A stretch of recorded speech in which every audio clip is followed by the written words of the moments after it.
దేవుని యొక్క వాక్యాన్ని ఎన్నిసార్లు చూసినా అన్నిసార్లు కొత్తగానే ఉంటుంది. 2 రోజుల ముందు ప్రిపేర్ అయినప్పుడు ఎట్లా ఉంటుందో చివరి రోజు వచ్చేసరికి ఇంకా ఎక్కువ అయిపోతుంది. కానీ దేవుని యొక్క వాక్యము ఎంతైనా మనం ధ్యానించవచ్చు.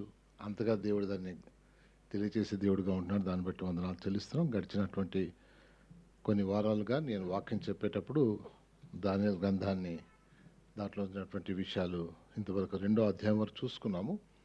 ఈ రోజున 3వ అధ్యాయాన్ని ఒకసారి జ్ఞాపకం చేయాలని తలంచున్నాను.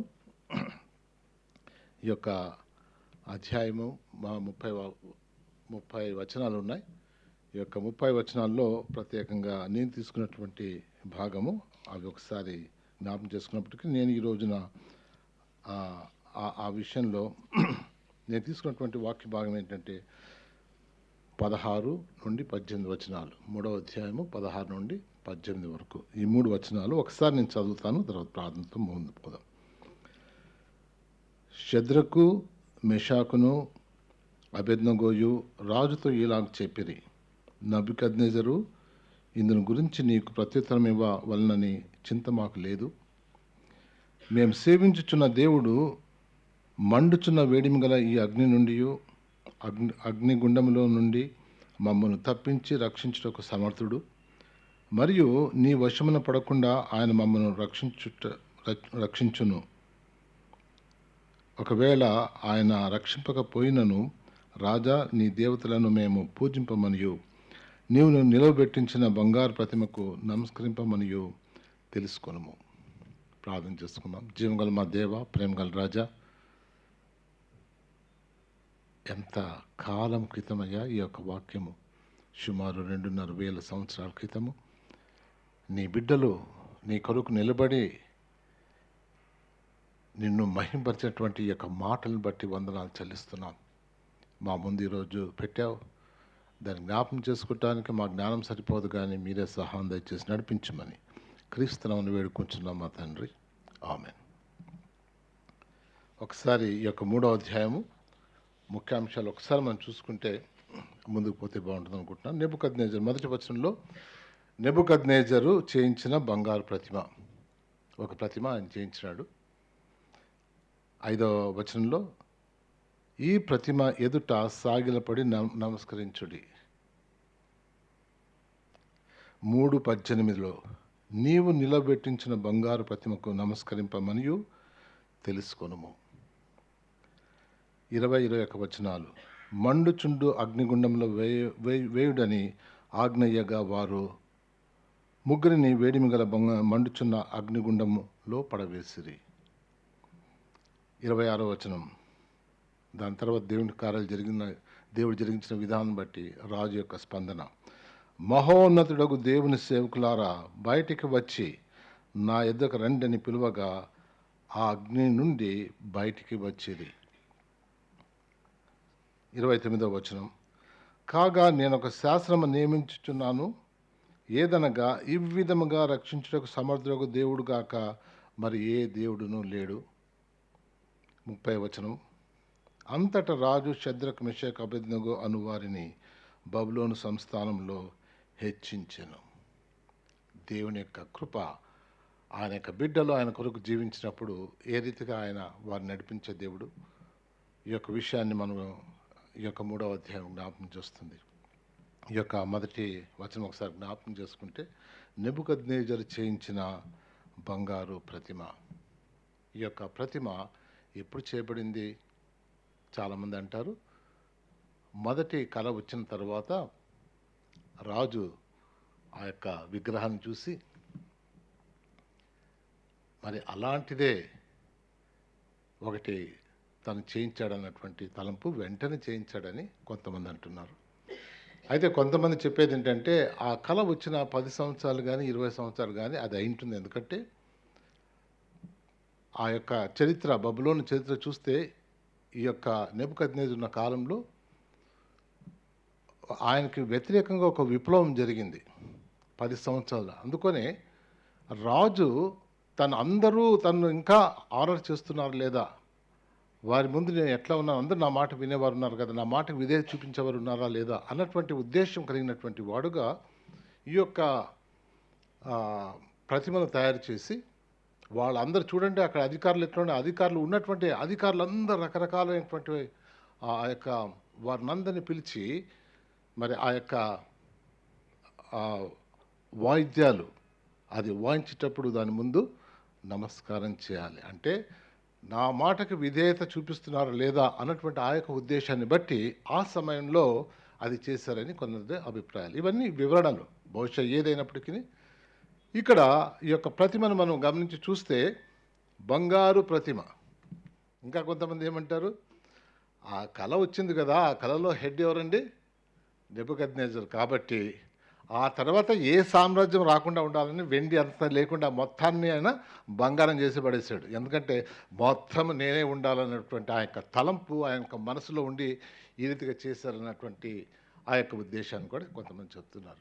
నిజమే కావచ్చేమో, ఎందుకంటే ఆయన కొంచెం గర్విష్టి, ఎవరి మాట వెంటనే దానికి స్పందించేవాడు, కాబట్టి అది కూడా అయ్యుండవచ్చు. అయితే దేవుని యొక్క వాక్యంలో ఈ వివరణలు లేవు, కానీ దాని యొక్క చిన్న వివరణ ఏంటంటే ఆయన ఆ యొక్క విగ్రహాన్ని, ఆ ప్రతిమను పెట్టి బంగారుతో చేయించి దాని యొక్క మెజర్మెంట్స్ కూడా ఇచ్చారు కదండి. 6 క్యూబిట్స్ అంట, 60 క్యూబిట్స్ ఎత్తుంది. మామూలుగా చూస్తే అది విగ్రహంలాగా ఉండదు, ఒక స్తంభంలాగా ఉంటుంది. ఎందుకంటే ప్రపోర్షన్ ఏంటంటే 1/3 వెడల్పు ఉండాలా, 2/3 పైకి పోవాలి, అంతే. అట్లా ఆ రీతిగా ఉంటుంది అనమాట. అప్పుడు ఏంటంటే అది నిలబడటానికి. అయితే ఇది ఒక స్తంభంలాగా ఉందని అంటే దూరానికి ఇది కనిపించేలాగా ఆయన చేసినట్టుగా చూస్తున్నాం. ఈ యొక్క నెబుకద్నెజర్ చేయించిన ఆ బంగారు ప్రతిమ మొదటి వచనంలో మనం చూస్తున్నాం. ఆ తర్వాత 3వ వచనంకి వచ్చేసరికి ఆ వివరణలన్నీ వచ్చిన తర్వాత ఆ ప్రతిమ ఎదుట సాగిలపడి నమస్కరించుడి. ఎవరు చెప్తున్నాడండి? దీనికి ఆ రోజుల్లో కేవలము ఈ యొక్క దైవసేకులే కాదు, కానీ ఆయన ఆ రాజ్యంలో ఎంతమంది ఉన్నారండి? బబులోను సామ్రాజ్యంలో కేవలము వీళ్ళు యూదులే కాదు, చాలా స్థలాల నుండి తీసుకొచ్చినటువంటి ప్రజలందరూ ఉన్నారు. కనుక ఆ ప్రజలందరూ మరి ఆయన అధికారంలో ఉన్నారా లేదా అన్నటువంటి విషయం, కాబట్టి వారందరినీ పిలిచినట్టుగా చూస్తున్నాం. ఈ యొక్క దానియేలు గ్రంథము ఆ సమయానికి సంబంధించిందే కాదు, ఈ రోజున మనందరికి కూడా సంబంధించిందిగా చూస్తున్నాం. అయితే ఈరోజు మనకు విగ్రహాలు ఉన్నాయా? ఉన్నాయండి, బోలెడన్ని విగ్రహాలు. అవునా? మనకు కూడా ఈరోజు అదే సవాలు ఉంది. దేవుని బిడ్డలందరికీ ఇదే సవాలు ఉంది. కేవలం అక్కడ ఆయన ఆలోచించింది కాదు, ఈ యొక్క విగ్రహాలు చాలా విషయాల్లో దేవుడు మనతో మాట్లాడుతున్నాడు. ఏంటి ఈ విగ్రహాలు? దేవునికన్నా నీవు దేన్ని ఎక్కువగా ఇస్తున్నావో అది నీ విగ్రహం. హైటెక్ సిటీలో ఎంత స్ట్రెస్, అబ్బా ఈ పని స్ట్రెస్, టైం తీసుకుని 24 గంటలు దాని మీద ఆలోచన చేయాల్సి వస్తుంది. పక్కన మనం రావటానికి వీలు కాకుండా ఉంటుంది. ఇవ్వండి కొంత సమయం. దేవా, నాకు నా యొక్క పని ప్రభావం నా మీద ఎక్కువగా ఉంది, నేను దాన్నే ఆలోచన చేస్తాను, ఇంకోటి ఆలోచన చేయలేకపోతున్నా, కొంచెం తగ్గించండి. దేవుని సన్నిధానంలో రండి. చేయకూడదని కాదు, కానీ కొన్ని విగ్రహాలు, కొంతమందికి గ్రాండ్ చిల్డ్రన్, కొంతమందికి చిల్డ్రన్, కొంతమందికి ఎడ్యుకేషన్, కొంతమందికి ప్రమోషన్, కొంతమందికి కొంచెం అది వస్తే అది చేస్తే బాగుంటుంది, ఇది చేస్తే వాటి గురించి ఆలోచన. ఏదైతే ఉందో దేవుని కన్నా ఎక్కువగా నువ్వు ఏదైతే ప్రేమిస్తున్నావో అది నీ యొక్క విగ్రహం. కాబట్టి ఇది కేవలం ఆ రోజున ఈ 3 వ్యక్తులకు వచ్చింది కాదు, కానీ మన అందరికీ వచ్చినటువంటిదిగా మనం ఆలోచన చేయాలా. ఇది పెద్ద సవాల్తో కూడింది. ఇక్కడే అందుకని ఇక్కడ మనము ఈ విషయాలు మనం జ్ఞాపకం చేసుకున్న తర్వాత కరెక్ట్గా ఈ 16-18 వచనాల దానికి వెళ్దామండి. ఈ యొక్క విషయానికి వస్తే ఇంకొకసారి బైబిల్ వాక్యంలో ఆ వచనాలు చదువుదాం.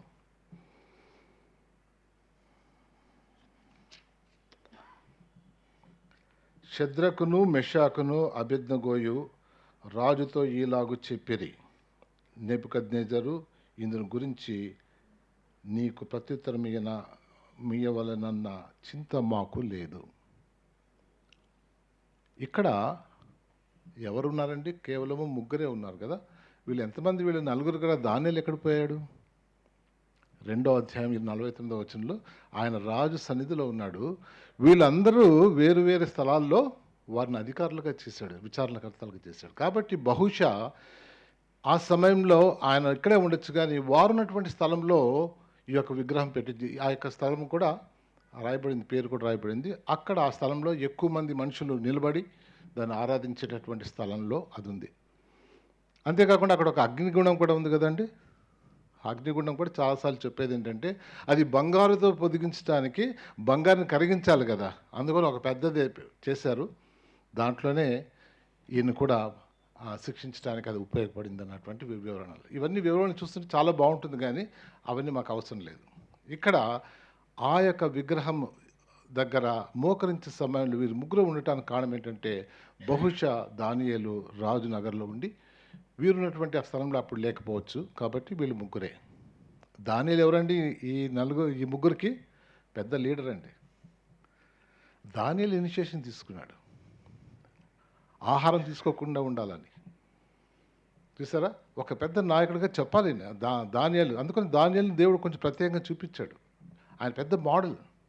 అయినా కానీ ఇక్కడ వాళ్ళ నాయకుడు లేనటువంటి సమయంలో చాలాసార్లు మనకి ఒక పెద్ద లేకపోతే ఇంటి దగ్గర అమ్మా నాయన వాళ్ళు లేనప్పుడు ఇక్కడికి వస్తాం కదా హైదరాబాద్కి, కొంచెం ఫ్రీ ఉంటుంది. అమ్మా నాయనల దగ్గర ఉన్నప్పుడు కొంత కష్టమే కానీ బయటకు వచ్చింది. కానీ వీరి విశ్వాసము ఏ విషయంలో కూడా తగ్గినట్టుగా గమనించడం లేదు. ఇక్కడ గొప్ప సవాలు. అందుకని ఈ యొక్క సంఘాల్లో నాయకత్వంలో మనం ఉన్నప్పుడు నాయకుడు ఎలాగా ఉన్నాడో అలాగా మనం కూడా ఉండాలని దేవుడు మన యొక్క జీవితాలని చూస్తున్నాడు. ఒక నాయకుడు ముందు పెట్టాడంటే ఆ నాయకుల్లో నేర్చుకో, ఆయన నాయకుడు ఎలాగున్నాడు. ఈ యొక్క సంఘం విషయంలో నేను దేవునికి వందనాలు చెల్లించాలా. చాలామంది నాయకులు చాలా సంఘాల్లో కొంతకాలం తర్వాత సంఘం పడిపోవటానికి కారణం ఏంటంటే, ఒక పాస్టర్ గారు ఉంటాడు, ఆయన 80 సంవత్సరాలైనా ఆ సీట్ విడిచిపెట్టాడు. అయ్యా నువ్వు పక్కనకు వస్తే వేరే వాళ్ళని వాక్యం చెప్తారు, లేదా అని విడిచిపెట్టాడు సీటు. కొన్ని సంఘాల్లో అమెరికాలో అదే పనిగా వాళ్ళు మెయిన్ స్పీకర్స్ పక్కన వచ్చేస్తారు. 52 వారాలంటే దాంట్లో 32 వారాలు వీళ్ళు తీసుకు 20 వారాలు ప్రతి వారికి ఇస్తుంటారు. ప్రతి వారికి ఒక సమయాన్ని ఇస్తుంటాడు. గ్రేస్ అండ్ ట్రూత్లో జరుగుతున్నది కూడా అదే.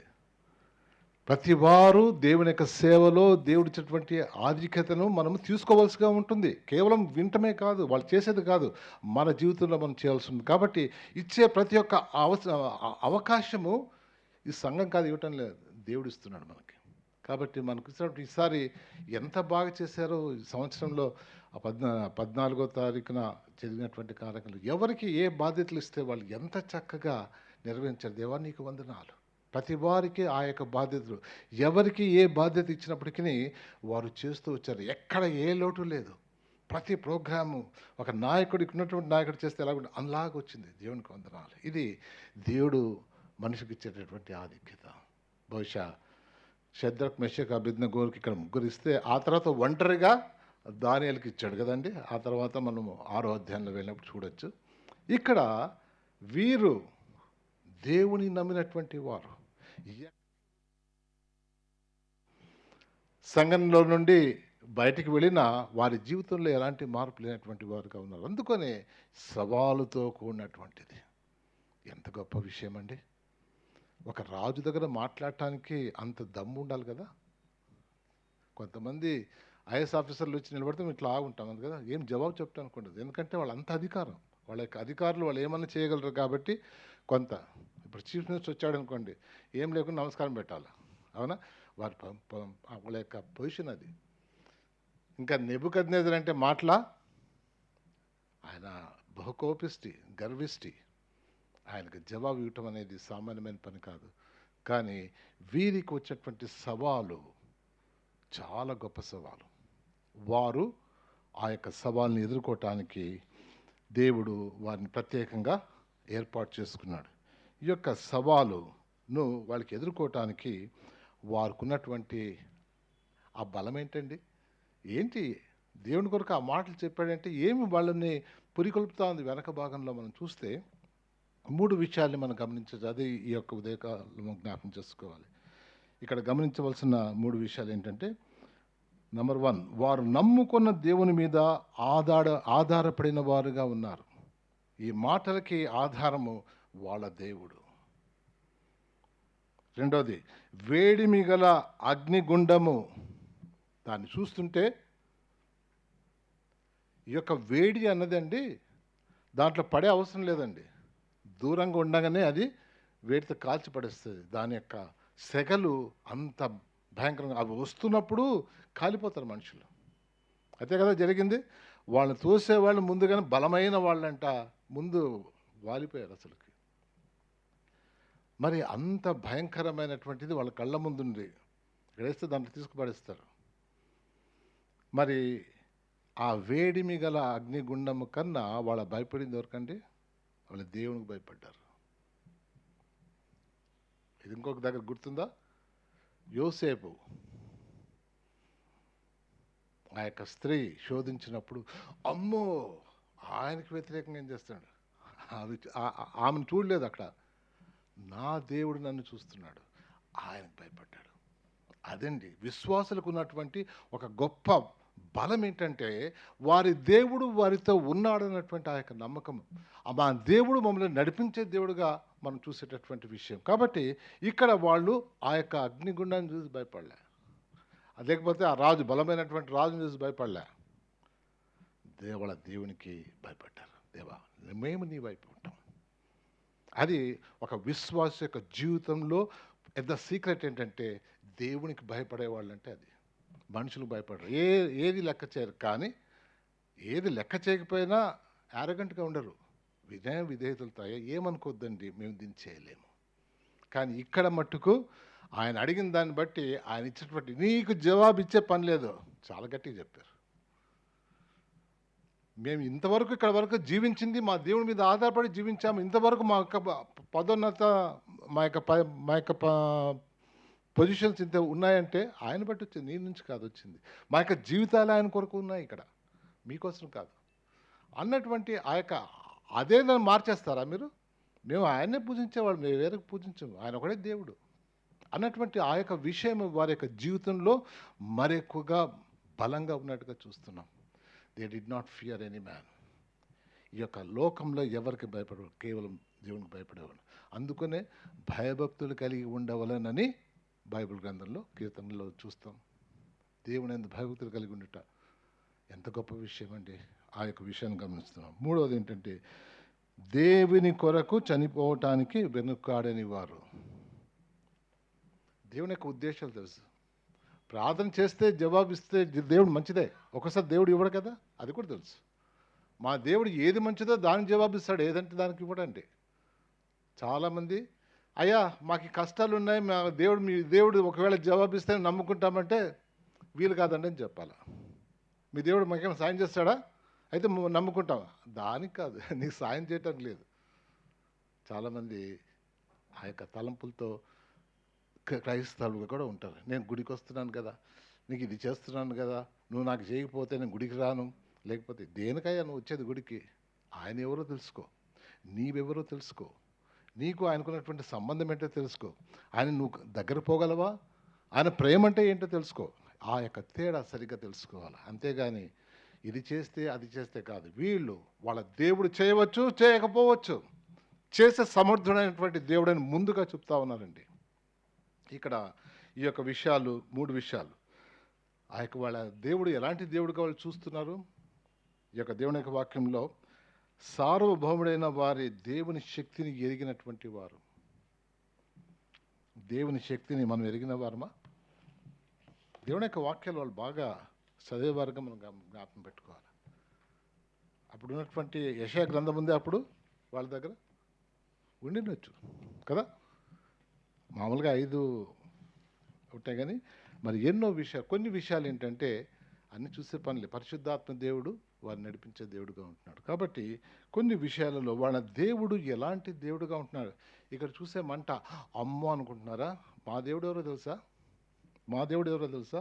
అందుకని ఒకసారి నేను మీరు రెఫరెన్స్ రాసుకోండి అంతే. యెషయా 10:17, యెషయా 10:17లో ఇశ్రాయేలు యొక్క వెలుగు అగ్నియును అతని పరిశుద్ధ దేవుడు జ్వాలయును నగును.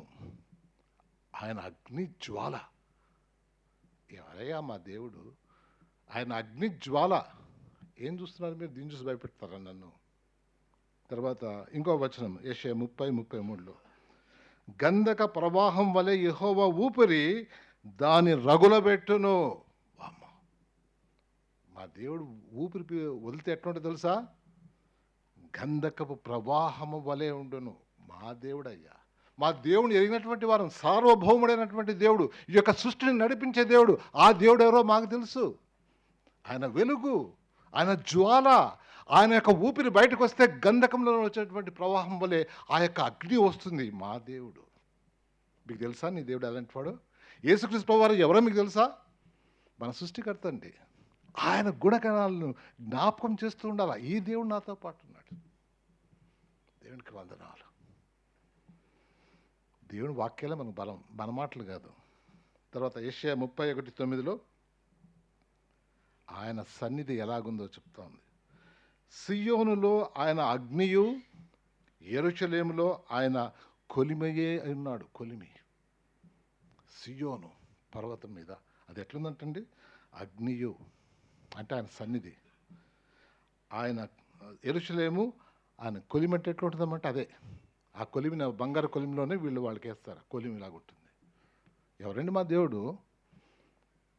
మా దేవుడు దానికి మించిన దేవుడు. ఇదేదా నాకు చూపిస్తారు, దీనికి ఎందుకు భయపడతాం మేము? మా దేవునికి మేము భయపడతాం. మన దేవుడు ఎవరో ఒకవేళ తెలుసుకోగలిగితే ఈ యొక్క భూమి మీద మనకున్నటువంటి సవాళ్ళను ఎదుర్కోవటానికి శక్తి కలుగుతుంది. అందుకని దేవుని యొక్క వాక్యం పఠించమని చెప్పేది. దేవుని యొక్క వాక్యం పఠించే కొలది ఆయన ఎవరో మనకు తెలిస్తే మనం భయపడే పనిలే. వారు ఆ యొక్క దేవుని ఎరిగినటువంటి వారు కాబట్టి ఈ మాటలు చెప్పినట్టుగా చూస్తున్నాం. ఇంకొక వచనం చూద్దాం, చాలా ఉన్నాయి కానీ ఇంకొక వచనం దానియేలు గ్రంథంలోనే 7వ అధ్యాయం 9-10 వచనాలు. ఆయన సింహాసనము అగ్ని జ్వాలల వలె మండుచుండెను.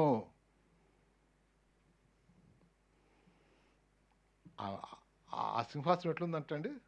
చల్లగా, హాయిగా, మెత్తగా ఉందా? అగ్ని జ్వాలల వలె మండుచుండెను. తర్వాత దాని చక్రములు అగ్ని వలె ఉండెను. దానికి చక్రాలంట, అవి కూడా అగ్నిలాగా ఉన్నాయంట.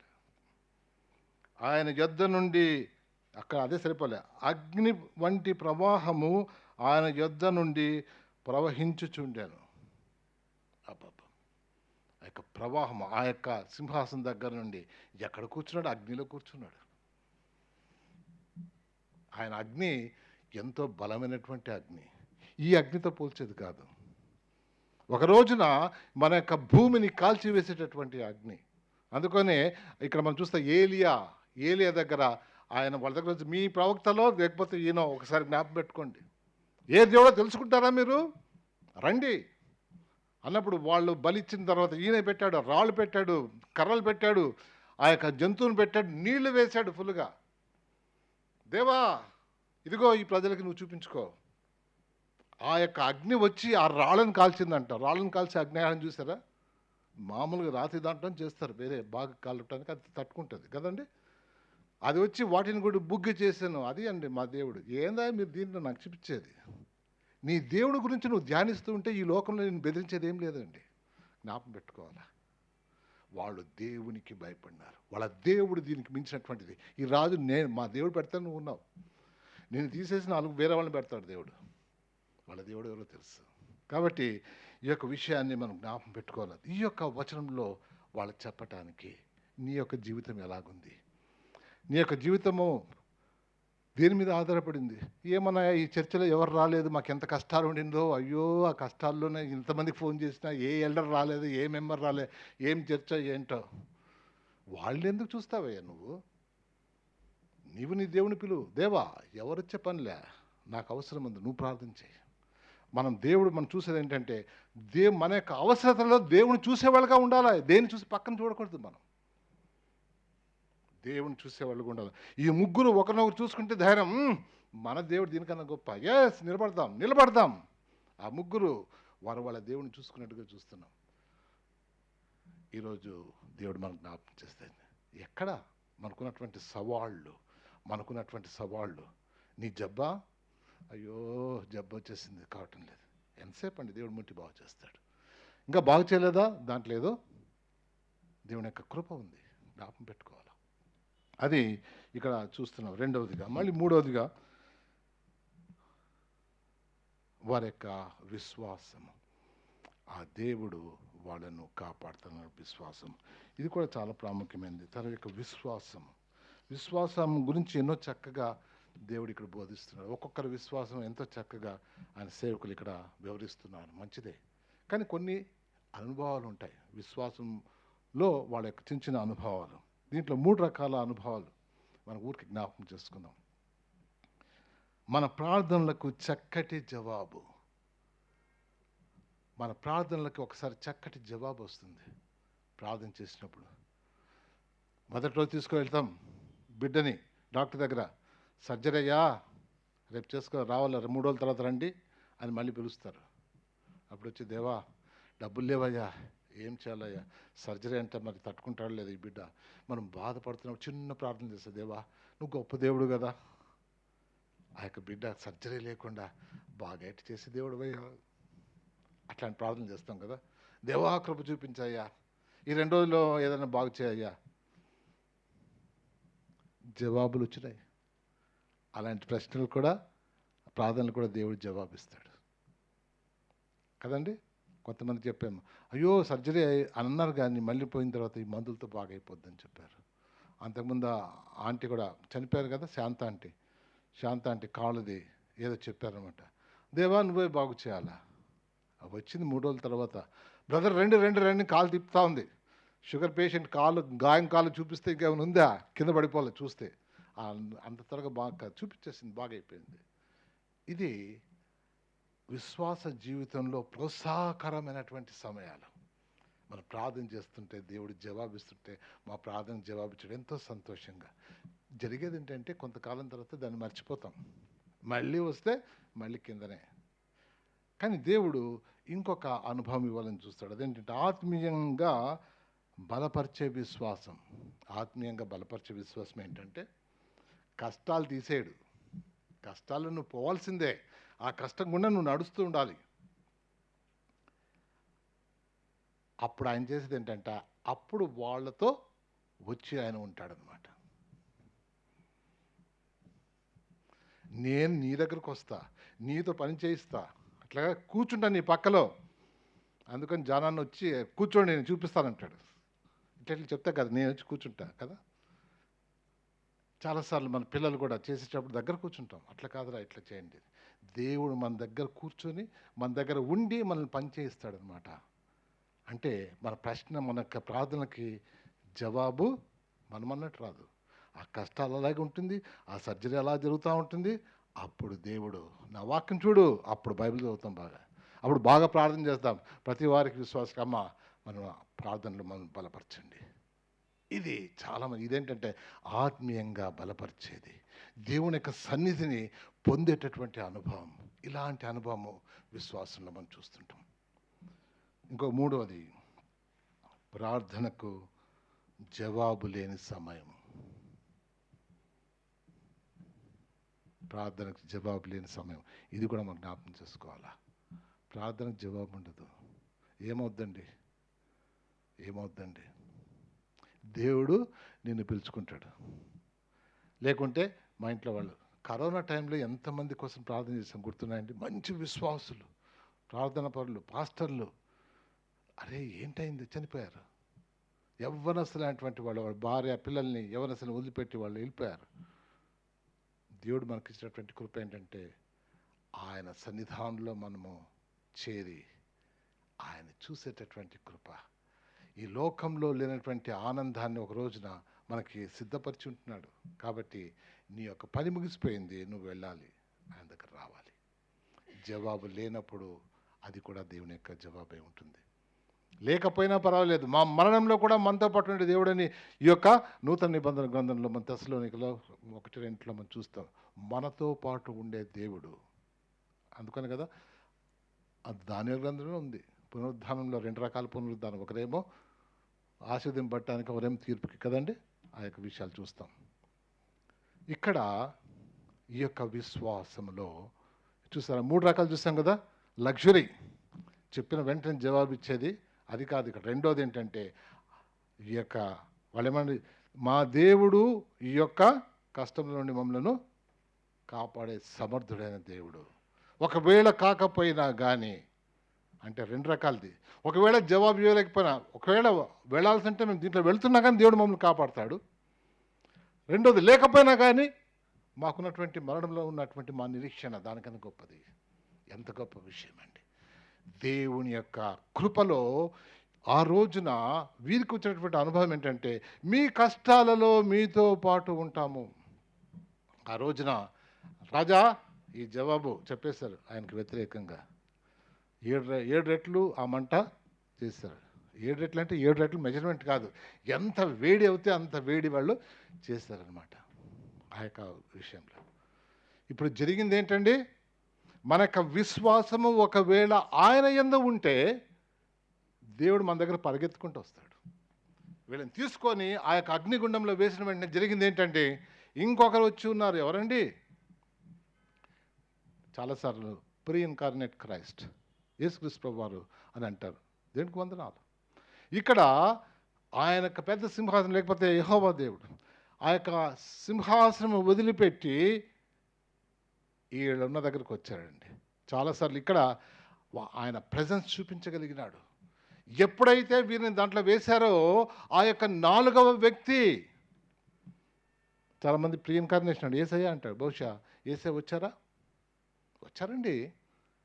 నీ యొక్క విశ్వాసము దేవుణ్ణి కదిలించేదిగా ఉంటుంది. ఆయన అక్కడి నుండి వీళ్ళ దగ్గర వచ్చి నిలబడ్డాడు.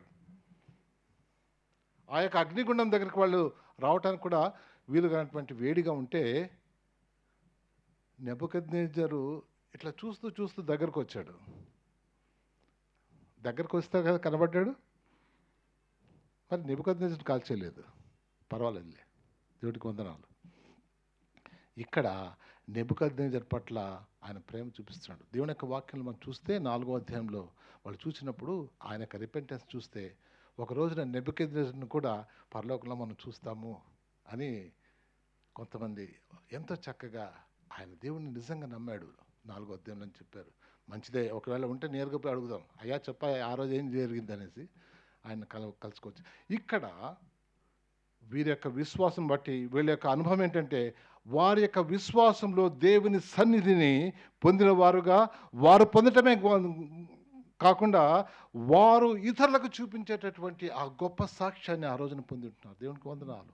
నీ కష్టాల్లో నీవు ఒక్కోసారి ఆయనను అనుభవిస్తావు, కొన్నిసార్లు నీవు ఇతరులకి వారిని చూపించే దేవుడిగా ఉంటున్నావు. అది మనకి ఇష్టమా? మనం దేవుడిని అడగాల. దేవుడిని అడిగితే దేవుడు సహాయం చేస్తాడు. దేవా, ఈసారి నా ప్రార్థన, నేను కష్టాలు తీసేమని అడుగును. ఏమంటావయ్యా? ప్రార్థన మారాలా? రగానే ఈ కష్టం తీసేయమనుకుంటాం కాదు, మన ప్రార్థన మారిపోవాలా. దేవా, ఇప్పుడు నాకు ధైర్యం దయచేయి, దీన్ని ఎదుర్కోవడానికి నాకు శక్తి దయచేయి, నువ్వు నాతో ఉండు, నడిపించు. ఆయన వచ్చే దేవుడుగా ఉన్నాడు. ఈరోజు ఆ రోజు సండే స్కూల్లో విన్న స్టోరీ కాదు, ఈ రోజున నీవుగా ఒక పెద్దవాడివిగా మరి ఇది నువ్వు ఎలాగ దాన్ని దేవుడిని జ్ఞాపకం చేసుకుంటున్నావు. నా కష్టాల్లో వదిలిపెట్టద్దు, నువ్వు నా దగ్గర రా, ఇప్పుడు ఏం చేయాలో నాకు కావాల్సిన జ్ఞానం దయచేయి. అప్పుడు దాని నుండి వెళ్ళిన తర్వాత నీకు వచ్చేది ఏంటంటే, దేవా, నువ్వు నాకు ఇచ్చిన ఈ గొప్ప అనుభవాన్ని బట్టి మరోసారి నీకు వందనాలు చెల్లిస్తున్నావు. ఈ యొక్క అనుభవం దేవునికి స్తోత్రాలు. ఆ యొక్క అనుభవం నువ్వు ఇష్టపడుతున్నావా? దేవుడు నీకు ఇవ్వటానికి సహాయం చేస్తాడు. ఆ తర్వాత జరిగింది ఏంటండి, ఆయన పిలిచాడు వాళ్ళని, దేవుణ్ణి మెచ్చుకున్నటువంటి వాక్య భాగం చూసాము. అంతేకాకుండా వాళ్ళని హెచ్చించిన విషయాన్ని చూస్తున్నాం. దేవుడు సరిపోయిందా? టక్ మన 2 పాయింట్లు కట్ చేశాను, ఇక్కడికి ఆపేశాను. 10 అయిపోయింది ఇప్పుడు సమయము. కానీ మీకు జ్ఞాపకం చేస్తున్నా, నీవు దేవుణ్ణి సన్నిధానంలో చేరినప్పుడు ఆయన సన్నిధిని కోరుకునేవాడుగా ఉండాలని ఈ ఉదయకాలం జ్ఞాపకం చేస్తున్నాడు. మన కష్టాలు వచ్చినప్పుడు తీసే దేవాన్ని కాదు, వచ్చినాయ్యా, మరి ఎట్లా చెప్తావు? అలాంటి కష్టాలు వేరే వాళ్ళు ఉన్నప్పుడు ఎట్లా మేము ఎదుర్కోవాలి? మాకు జ్ఞానం దయచేయి, నాకు జ్ఞానం దయచేయి. నేను నీ యందు ఎదగాలనుకుంటున్నా. దేవుళ్ళు ఎదగటం ఏంటంటే, కష్టాలు వచ్చినప్పుడు ఆయన మీద ఆధారపడి ఆయన చేసేటటువంటి కార్యాలను మన యొక్క జీవితంలో మనం అనుభవించి ఇతరులకు చెప్పాలి. అవునయ్యా, ఎంత ధైర్యంగా ఉన్నావయ్యా, ఎట్లా నవ్వేవయ్యా నువ్వు, నీకు వందనా. ఇప్పుడు నాకు బాగా గుర్తు, మిస్సెస్ జోస్, ఆయన పరిస్థితి బాగాలేనప్పుడు my God will help me, అంతే, మొండిగా ఉండిపోయింది. God answered. Brother Jose he's return back from the hospital, from the death bed. ఇట్లే ఒక్కసారి జ్ఞాపకం చేసుకున్నా. అప్పుడు చిన్న చిన్న పిల్లలు జడిషిఫీ, వాళ్ళు కూడా పర్మిషన్ లేదు. ప్రార్థన జవాబు వచ్చింది. సంఘమంతా ప్రార్థన చేసింది, ప్రార్థన జవాబు ఇచ్చాడు. ఈ రోజున జడ్డి షఫీ మొన్న పాడుతుంటే అదే గుర్తు. అక్కడ వాళ్ళు ఎంత పెద్ద వాళ్ళ నాన్న ఇప్పుడు కూర్చొని చూడటానికి సహాయం చేస్తున్నాడు. ఆ రోజున మన సంఘానికి దేవుడు ఇచ్చినటువంటి మన కష్టాల్లో మనతో ఉన్నాడు అన్నటువంటి అనుభవం ఎలాగైతే వచ్చిందో మన యొక్క ప్రతి వారి జీవితంలో కూడా అలాంటి అనుభవం కావాలి. అందుకనే ఈ లోకానికి నో చెప్పే వరంగా ఎప్పుడైతే ఉంటామో అప్పుడు దేవుడు నీకు ఎస్ చెప్పే దేవుడుగా ఉంటాడు. కాబట్టి ఈ సమయంలో ఆ రీతిగా దేవుడు మనల్ని, మన సంఘాన్ని ప్రతి ఒక్క సమస్యలు వచ్చినప్పుడు అయ్యో దీనికి ఒక ప్లాన్ చేసేద్దామా, ఆపేసండి, మీ ప్లాన్స్ పక్కన పెట్టండి. దేవుని ప్లాన్ పెద్దది ఉంటే దాన్ని తీసుకోకుండా మీదని తీసుకుంటున్నారు. Stop it. When you have a challenge, stop it and go to the lord. దేవా, నువ్వు ఇంత గొప్ప దేవుడిని ప్రసంగం చేస్తున్నాం, మేము మా ప్రార్థనకు జవాబు దయచేయి. అప్పుడు చూడండి మా యొక్క సంఘం, పెద్ద సంఘం ఉంది. ఒకసారి జ్ఞాపకం చేస్తాను. బ్యాప్టిస్ట్ చర్చ్ హైదరాబాద్, అది ప్రారంభమై 50 సంవత్సరాలు, 55 సంవత్సరం అవుతుంది. ఇప్పటికీ ఓన్లీ 120 చర్చలు స్టార్ట్ చేసింది. ప్రతి వారికి డబ్బులు ఇస్తుంటారు. పాస్టర్ గారి కన్నా నేను అక్కడ, అయ్యా మీరు డబ్బు ఇచ్చారు కాబట్టి ఓన్లీ 120, డబ్బు ఇవ్వకపోయింటే ఇప్పుడు 1200 చర్చలు ఉండేది మనకి ఇక్కడ. మీ ప్లాన్ చేశారు కాబట్టి తక్కువైంది పని. చర్చలో పని తగ్గిపోవటానికి కారణము మన ప్లాన్స్ అడ్డంగా వస్తున్నాయి. I said, stop giving the money to the pastors so that they will go and kneel down before the Lord. అప్పుడు దేవుడు వాళ్ళు పోరాటం చేస్తారు. మన సంఘం ఇప్పుడు ఎలాగుందో హైదరాబాద్లో ఒక్కొక్కటి అట్లా అభివృద్ధి చెందాయి. కాబట్టి మనకు దేవుడు ఈరోజు ఉదయకాలం జ్ఞాపకం చేసేది ఏంటంటే, ఈ లోకాన్ని చూడొద్దండి, ఆయన నన్ను జ్ఞాపకం చేసుకోండి, నేను మీతో పాటు వస్తాను, నేను ఇక్కడ వచ్చేసి మీ యొక్క సాక్ష్యాన్ని బలపరుస్తానని దేవుడు జ్ఞాపకం చేస్తున్నాడు. కాబట్టి ఈ సమయంలో అలాంటి సాక్ష్యము మీ జీవితంలో చూడాలనుకుంటే మరోసారి దేవుని వైపు చూద్దాం. మరోసారి సమయం ఇస్తున్నానండి, 1-2 నిమిషాలు జ్ఞాపకం చేసుకోండి. కొన్నిసార్లు నేను కూడా ఏడ్చినాను, నేను లేను కదా అట్లా, నన్ను కూడా మార్చి. కాబట్టి ఈ సమయంలో తల వంచి, దేవా నువ్వు చేసేటువంటి మేలుని బట్టి వందనాలు. చాలాసార్లు మా ప్రార్థనకు జవాబు ఇవ్వమని కూడా, కానీ ఈసారి దేవా మా కష్టాలలో మమ్మల్ని నడిపించే దేవుడుగా ఆ యొక్క గొప్ప అనుభవం మాకు దయచేయమని ఒకవేళ ప్రార్థన చేస్తే దేవుడు జవాబిస్తాడు.